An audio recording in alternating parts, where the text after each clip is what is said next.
A little while back, I made a community post asking my audience which Skyrim builds I should have made, and boy, did they let me know. There are around 30 different suggestions, and I decided I'd make all of them in one video. But I'm not going to make them all as standard builds, as that video would be about 5 hours long, and screw that, quite frankly. Instead, I decided to make this video, one in which I very quickly make all the various builds. But there's an added twist. See, here's the thing.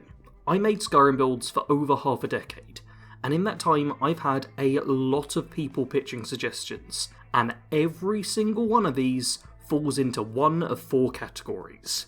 There's builds I've already made, modded/glitch builds, short and sweet, or you've already made this. I have grouped all the builds in this video into those 4 categories, in order to show what I mean. And let's start with the most straightforward category, builds I've already made. So first up here, we have a suggestion for a mage that uses stuff that was introduced in Anniversary Edition. And yeah, I've already made that. It's the Arcane Elementalist. You'll be seeing a bit of footage of that on screen right now. I made it about a year or so ago, around the time that Anniversary Edition came out. And yes, it's very powerful, a lot more powerful than a base mage, and you don't need any enchanting for it really. It's Anniversary Edition added in some crazy strong magic. Next suggestion is an anti-Stormcloak build, which is a bit vague honestly, but I think I've got a couple which would fit. First up there's the Legion Champion, which is another Anniversary Edition one, which is just full-on Imperial Legion, just the best gear that Anniversary Edition gives them, which I think is pretty anti-Stormcloak. In fact, the quest in which you get the gear is to go and fight a Stormcloak champion, so that's about as anti-Stormcloak as it gets. If you want a slightly more nuanced and different build, then the Bard of Solitude is one I made a very long time ago, and I would recommend not listening to it, because I sing at the very start, and it's very bad. It's really bad. Interesting thing though, is both of these builds went heavy on block, which is a skill I don't normally use all that much, but yeah, both of them quite shield-heavy builds. So apparently anti-Stormcloak is pro-shield. Next up we have a suggestion for an Aragorn build, which I haven't technically done, but what I have done is a Talion build. Talion's the main playable character from Shadow of War and Shadow of Mordor, and he's very similar to Talion's very similar to Talion. He's also similar to Aragorn, like he's a ranger sort of person from the north, he's a Lord of the Rings character. He'd basically be the same, to be honest. There wouldn't be much different in there, there'd obviously be a few changes. I also made a build called the Ranger, like real early days, which could fit as sort of Aragorn as well. There's definitely similarities there, although not as much of a swordsmanship. But if you wanted to go for like a Return of the King Aragorn, like in the full heavy armour and stuff, then I made a High King of Skyrim build, which, it's the king for the king. That would work.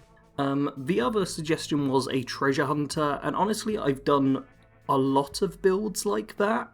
Like, just a treasure hunter. So many of my characters go and get for treasure, but I can't think of one in particular where I'm like, oh, that would work. But yeah, tons of my characters go searching for treasure, because everyone in Skyrim does that. It's just like a Skyrim hobby, And here we have Evil Boy Genius asking for a bounty hunter, or a witch hunter, or a Vigilant of Stendarr, anything around that sort of thing. And I have got a bit of a combination of all of them, I think, with the Mage Hunter, who's a build I was really, really proud of, honestly. Like, it's probably one of my favourites I've made. Very kind of anti-magic, hunt down the magic users sort of thing. Fits into that niche, I guess, of just all melee combat, beat the magical things up.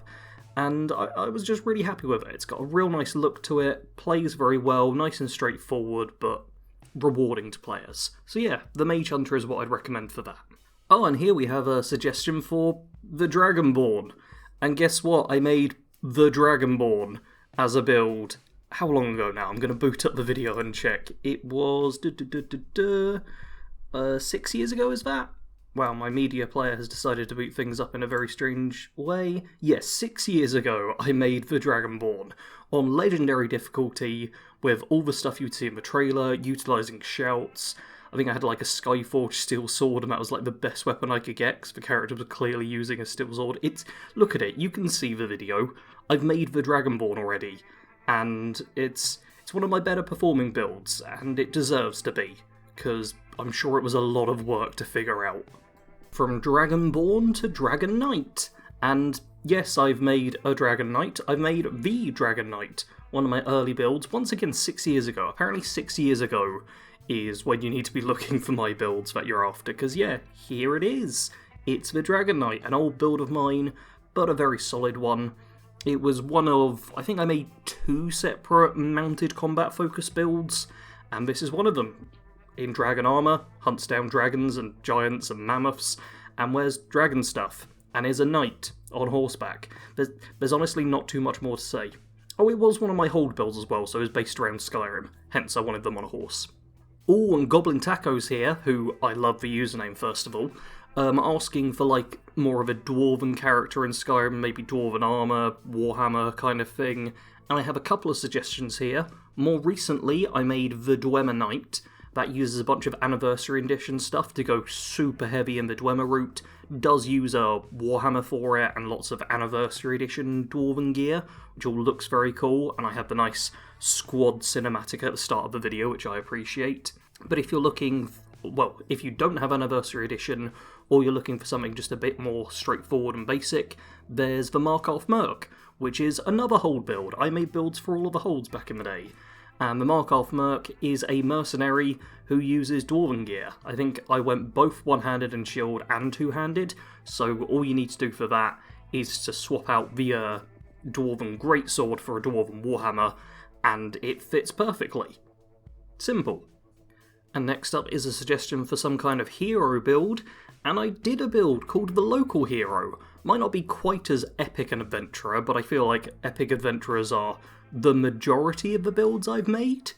But for a hero, I made the Local Hero, who was like very kind of, I want to say small-minded, which sounds quite insulting, but laser-focused. Let's go with that as the positive spin on it. But yeah, that was just a character who was like, this is Skyrim, I'm going to beat up the Thalmor, easy. It was a fun little build. Used shouts, which some of my older ones do. I don't use that much in the modern ones, because dragons are annoying. But yeah, a very powerful but simple build, the Local Hero. Very fast as well. I've not sped up the footage, I should say, it just does attack that fast. Oh, and quite a specific suggestion here, an Orc Sneak Archer Assassin. Do I have something for that? Yeah, well, yeah, obviously I do. This is the builds I've already made section. And in all the time it took me to say that, you will have already started seeing the Survivor, who I think was the first Skyrim build I made when survival mode came to the game, when that was like added in with Creation Club and given away for free to everyone. I think I made the Survivor, who is an Orc Sneak Archer Assassin, who just uses like the bound bow to sneak. I don't use Berserker Rage half as much as I'm sure other people would do, and you can always make builds more powerful with the crafting skills and spamming abilities, but I didn't. As for one-shotting a dragon, I did make a build I think called the God Hunter, who I'm pretty sure could one-shot a dragon on legendary difficulty. Not certain on that, but yeah, that was the last build I made, was the most powerful one. Ridiculous. Ridiculous damage. And another very short suggestion here of Reachman, which I can pretty much do. I've got a build called The Assassin, so novelly named that I think I actually have 5 separate builds all just called The Assassin, because sometimes you just need to go basic. And they're technically a Reach woman, I guess, if you want to get fussy about it. But yeah, they are in full Reach attire, the Forsworn armour of the old God's gear, and they kill stuff. Not sure if you want anything else from that, but there you go, there's the Assassin. Very good one. Now that category of the builds I've already made is by far the longest in terms of suggestions, and hey, at this point I should say there is a playlist of all my Skyrim builds. Do check them out. If you have one that you want to see, there is a good chance I have already made it, or made something super similar to it which you can modify very easily. But now on to the next suggestion of modded/glitched builds. And anyone who's stuck around on my channel for a long time or has spoken to me about this knows that I do not like making modded builds or glitch builds. In fact, I think you'll actually have seen... Well, you have seen... No, there will be footage of the one glitch build I've made, and I think 1 or 2 slightly modded builds I've made. Modded builds I only made way back in the day, don't use mods anymore, not a fan of using them, but I'm 100% fine with you using them. This isn't a how dare mods exist, this is a I don't want to play with mods stance. And it's the same with glitches really. I don't like exploiting glitches, I'm not into glitches or exploits or anything like that. And for that reason, I won't make any of these builds. However, I can help out with these suggestions. Because Dan here asking for an Ultima Swordsman and gives some mods which I don't know what they really add, but yeah. That's the equipment and the skills clearly sorted in this comment. It sounds like it might be an anti-vampire build. Once again, I don't really know how the mods change things, but there's sun damage and sun spells in there, so I assume anti-vampire. Maybe have a backstory about how there was a corrupt Falmor official that decided to become a vampire for power, and then kills the family of the swordsman. Killing families is a good backstory, always works well for a bit of motivation, and then the swordsman swears to fight against the Falmor and travels to Skyrim to side with the Stormcloaks. There you go, rough backstory for the build, which is all it needs because the skills are already in there, and the equipment appears to be in there. I'm assuming Sons of Skyrim Rifted Armour is equipment, I think. Carter here asking for a Dark Brotherhood stealth assassin that only uses werewolf form.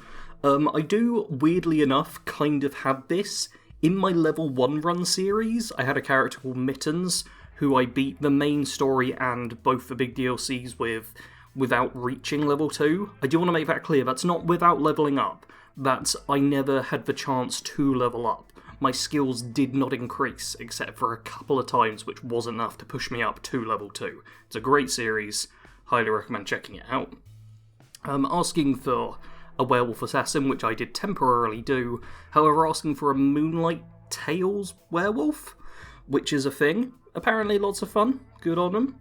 But yeah, if you're using a werewolf-specific mod, this will likely become a lot easier, because without the mods, the best bet you have is kind of using stealth to sneak close to your enemy and then transforming, so that they don't just shoot you from a distance. That's only going to work well against like a small group of enemies, and good luck sneaking close, because sometimes Skyrim can be weird with sneak movement. And the werewolf transformation, pretty sure it gets you out of sneak. The only other thing I'd recommend is, much like my level 1 run, try not to level up, because that way you don't get too many super strong enemies. Could help out. Another simple one here, shout glitch build.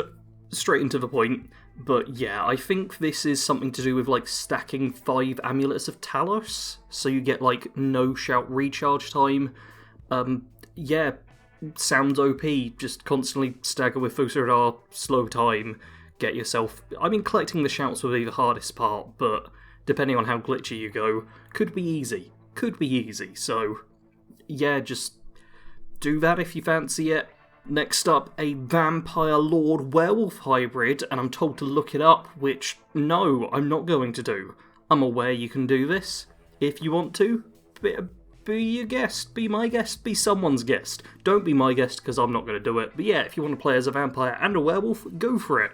In my opinion, both vampire and werewolf are kind of disappointing and not particularly strong, particularly on higher difficulties, but if you want to go for a mix of both, sure. I don't actually think it's that crazy powerful having both abilities, but you can do it. You do you, I guess. And Carlos asking for a wizard build with mods. Once again, I don't use mods, but Arcane Elementalist. That's a wizard build with Creation Club stuff. That's probably as close as I'll get to a modded wizard build. Also, I do wonder, I had a build back in the day called The Scholar. I can't remember if I was still playing with mods at that point. So this might actually be one I've already done. But there is a build on my channel called The Scholar, which maybe had mods in it, maybe didn't, I don't know. Now, at this point, you might be a little disappointed, thinking, oh, Sarge hasn't really made any builds here, it's just chatted and stuff. But do not fear, because this next category is short and sweet, where there's a fairly simple suggestion given to me, and these are the ones that I back when I was making builds, most appreciated as comments. Because if someone gives you just like a little flavouring of, oh, how about a build with this weapon, or how about a build that's focused on this thing, just like one focal point is great to have for a bit of inspiration without just having the entire build made or with not giving too much. So, on to short and sweet, where I have fully made these builds and you'll be seeing footage of them. So first up is an alchemy only build. Okay, so I have tried this before and it doesn't work out great. I just found it wasn't very fun, so it's one of the builds I actually never released. I only got through like initial playtesting with it. And in fact, right here it's asking for alchemy only, as I assume like the only skill being leveled up, which means, but then they've got pickpocketing, so it's not the only skill being leveled up. Not entirely sure. But yeah, so instead of going into pickpocket, which I actually complained about in my thief video, Skyrim has a thief problem, do check that out, I'd instead recommend going with a basic longbow and a wooden sword in order to apply poisons. They add like the least damage, but fairly fast, and a more reliable way of actually getting your poison onto your target without having to pickpocket things, which doesn't really work in combat situations, because you need to max out stealth as well, like, nah, not into that. Yeah, I'm not really certain how strict the alchemy only is meant to be, but if it's the only crafting skill, then best of luck with getting pre-enchanted Fortify alchemy gear, because that's what you really want. If you do have other crafting skills though, then you want to raise enchanting to make yourself Fortify alchemy on 4 pieces, so that you can make poisons and potions as good as they can possibly be. In terms of poisons, highly recommend paralysis, because it just stops any enemy. Great, super useful. I'd also recommend getting a lot of homes and houses in order to plant ingredients in, and would say either going light armour or clothing for a good amount of mobility. You don't want to be slow. This is not a character who's going to want to get hit, so dodging attacks is probably going to be best for you. Also getting a horse. If you can manage to like poison your foes from horseback, brilliant. In terms of a backstory, I'd actually go with something peaceful for once. Bit off form for me, but no dead parents or whatever needed this time. Just a peaceful backstory, make it like a happy character who's out exploring the world and just kind of stumbles into an adventure. Almost like slightly comedic and light-hearted, because those are fun backstories to do every once in a while. I'd also probably make them an Argonian. I don't know why, I just like alchemist Argonians. Oh, and apparently the best build is Alteration Unarmed. Well, as someone who named most of my builds best blank build, I appreciate that. I mean, you're at least very clear on the main skills of the build. It'd be Alteration, and you wouldn't be using weapons, so no weapon skills. Personally, I'd want to throw in Enchanting, so that you disenchant the gloves of a pugilist for the Fortify Unarmed enchantment, and then put it on clothing and jewellery. You'd also want to be a Khajiit for the highest base unarmed damage. I know some people will argue Orc, so you can go into Berserk Rage. You can do that if you want, but I'd rather Khajiit and not have to wait a day after every single fight, but it's down to you. Yeah, if you're going Alteration, you're going to be going with flesh spells to boost up, so I guess you're not using heavy armour, which is a bit annoying, because heavy armour has like the best unarmed boost. There's the perk in there, Fists of Steel I think it is, which boosts your unarmed damage. But clothing does make you fasten your feet, and use mage armour to give yourself an armour boost, so you'll be able to duck in and out a lot better, which is an important thing for unarmed, because you've got no reach while punching, which sucks. Maybe get stability to make sure your armour actually survives from the spell, and backstory-wise, make them like a travelling monk who refuses to use weapons but isn't a pacifist. That way you get like some justification for no armour, no weapons, like, this is against my monkly vows or whatever, but punching a dragon to death is a-okay for whatever weird reason. Ooh, and another best build, best werewolf build, and I appreciate the little werewolf emoji. There is a BADCompanySarge werewolf emoji. If you remember, feel free to post it in the comments. Yeah, a werewolf, you get all of the werewolf perks, pretty straightforward. Ring of the Hunt gives you health regen, which I find very useful. I would recommend switching up rings though, because there's a few different rings added from the Dragonborn DLC, and you'll want to just alternate between them depending on what works best in the situation. You're going to need to join up with the companions to become a werewolf, and do Aella's quest for the totems, because they provide you with some werewolf buffs. I'd also recommend playing as an orc for the Berserker Rage power. Would definitely recommend it in this instance, because it's the one thing where you can activate it before you go into werewolf mode, and your damage is pretty high, like your per hit damage, so doubling that does make a big difference. Maybe make them like a feral orc for the backstory thing, like someone who didn't grow up in a tribe or whatever, and go with a very bestial nature. Like, maybe avoid conversation in cities and just go around rampaging for the most part. More beast than person, sort of thing. Ghostmaster! I'm not actually sure what this one is looking for, so apologies, Francis, I'm going to do my best. I'd go with a Conjuration Mage, because Anniversary Edition has the Conjure Undying Ghost spell, so that makes you the Master of a Ghost straight away. And I'd make that the one and only spell to cast. You can pick it up from the Ritual Stone, so nice and easy to get. It uses up all of your magicka to cast, but then makes a ghost with, like, I think double the magicka spent to cast tonight in terms of, like, health and stamina and stuff. And I think that maxed out at, like, 600 or whatever, so you want to get 300 magic of the spell, and then you just make the most powerful ghost around, which will slay stuff.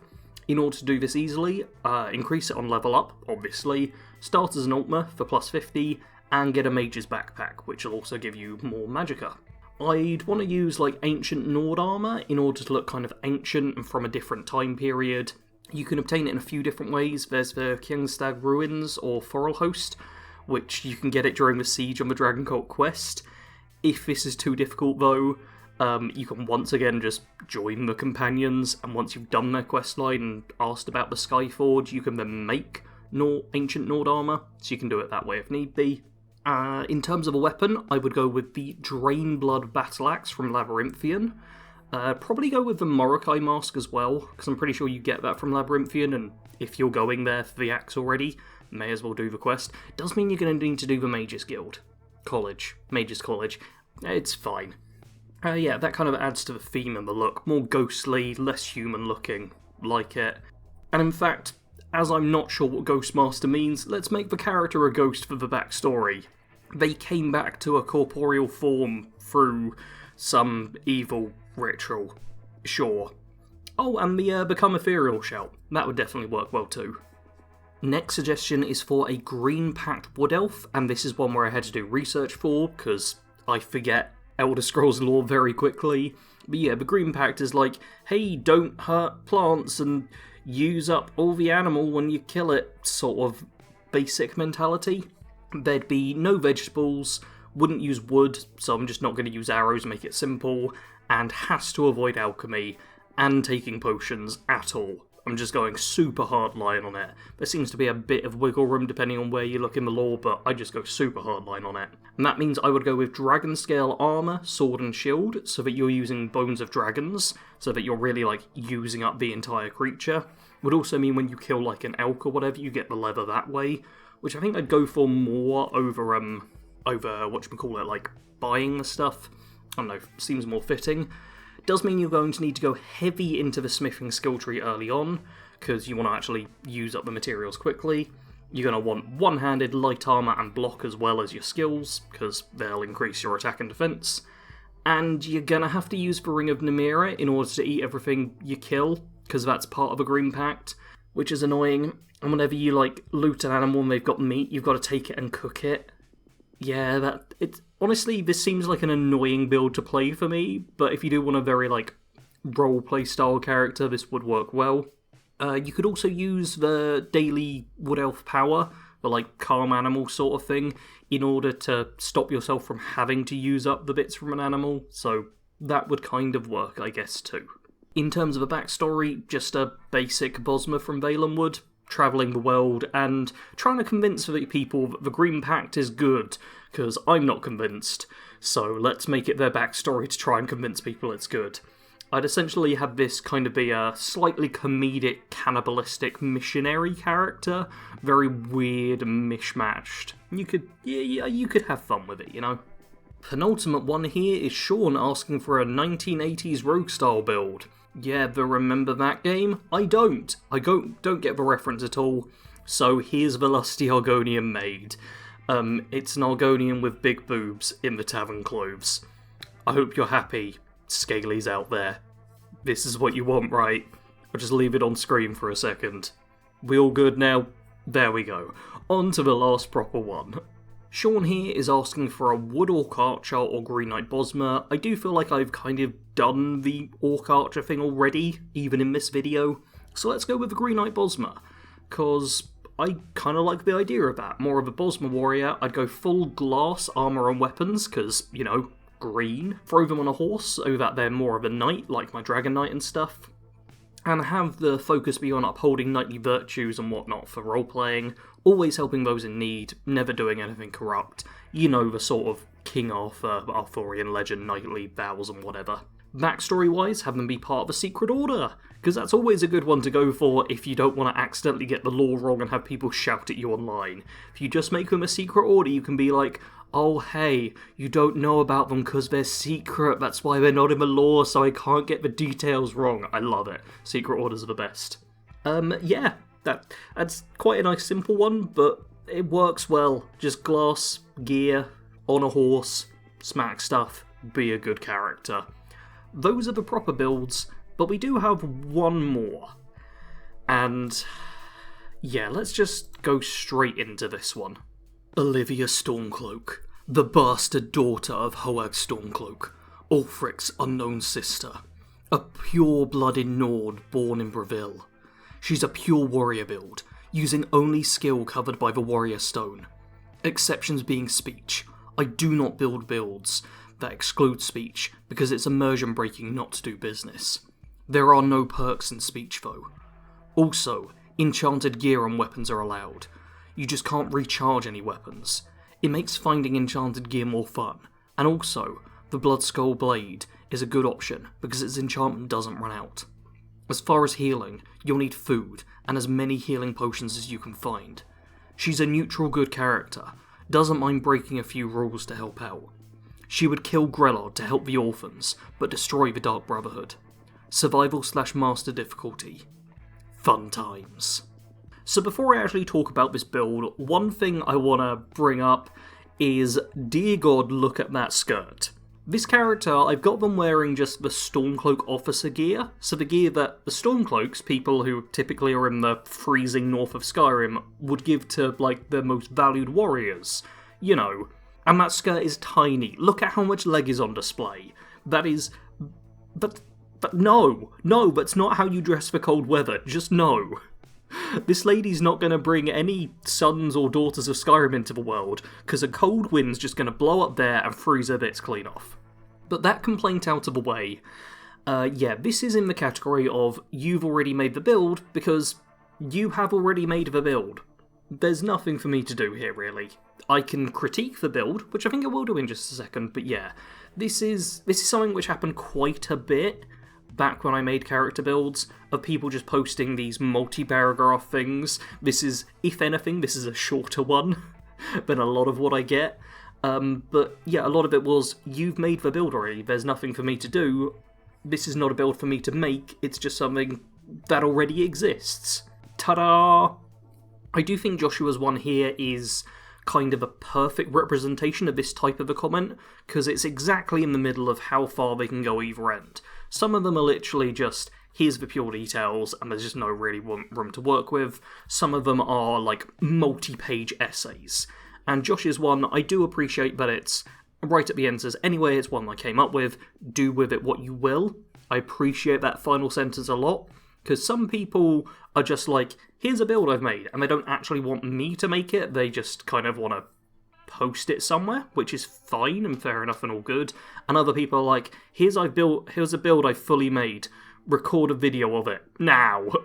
Which, yeah, isn't something I like doing. If I'm going to make a build, I'm going to make a build. I'm not going to be like, here's someone else's idea, I have taken it, now I'm just going to record the voiceover and some footage.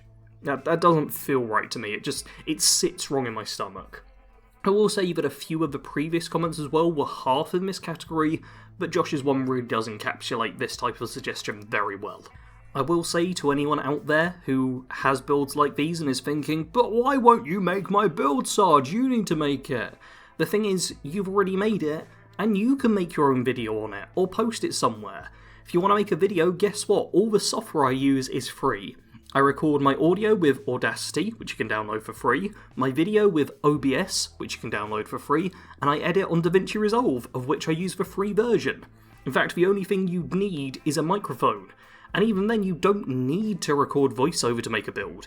You can just do text, leave stuff in the description of the specific details. Like, you have the ability to make this in the modern day. And if you don't have the ability to make a video, maybe you don't have a computer at all, maybe you only have like a console or whatever, you could still like use your phone, which I'm assuming you probably have. I mean, if you've got a way to type comments about this, you've got a way to post text to the internet, in which case Reddit, I'm pretty sure, has a Skyrim builds page. There's the Skyforge as well for written builds. Like, you can go out and already make this. There's no need for anyone else to do it.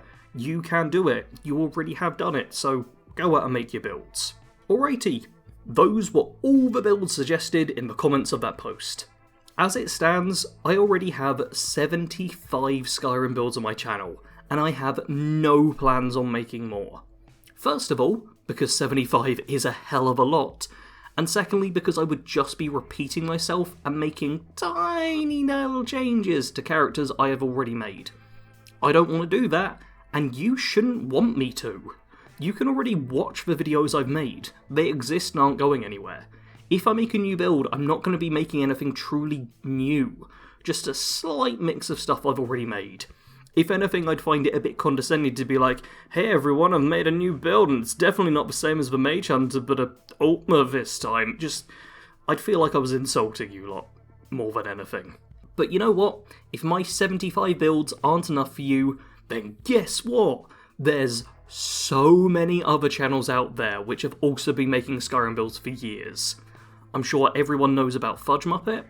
The guys there have even more Skyrim builds than I do, which is too many, guys. Just way too many. And while Fudge Muppet aren't making so many builds these days, there's Skypothesis, like Hypothesis, but with Sky. Yeah, I can definitely say that channel name. Who may have less than 40 builds on the channel overall, but they do keep being released from time to time, so they're probably your best bet in terms of new builds coming out in 2023. Hopefully. I haven't actually checked or contacted them in any way. But hell, between just these three channels, there's 231 Skyrim builds you can already look at. 231. Do you really need more than 231 Skyrim builds? The answer is no, but even if you somehow think you do, there's more builds out there. There's so many more channels. There's just so many Skyrim builds out there. This doesn't mean though that I'm never making another character build. I had planned on making a few Redfall builds, but that doesn't look like it'll work out. Don't think any of my Redfall videos hit 1,000 views, so yeah, not sure about builds there. But Starfield should only be a few months away, and that's a game I'm definitely making character builds for. And on the run-up to that, I do want to make a few builds in order to get myself back into the swing of things. I don't want to say too much about what I've got planned build-wise, but I will show you this quick image of my planning process thing. Hopefully that's enough for you to stick around for the future of the channel. While I was drafting this, I didn't come up with an outro. I literally wrote in brackets, come up with an outro, I don't want to draft this. So hey, what did you think of this video? Hopefully, if you were looking for more suggestions, this has given them to you. Once again, check my old videos, there's so many, you have not watched them all. Except for the few people who have, but I refuse to believe it. Watch them again, you've forgotten about them. There's so many builds. God, I'm so looking forward to Starfield so I can stop worrying about Skyrim. If you do want to stick around, there's the Vampire Hunter run and all my other challenge runs still going. I've got those builds coming up, and all the other things. I should probably wrap things up here. Like, subscribe, become a patron so I can keep eating until Starfield launches. And as always, thank you very much for watching. Sarge out.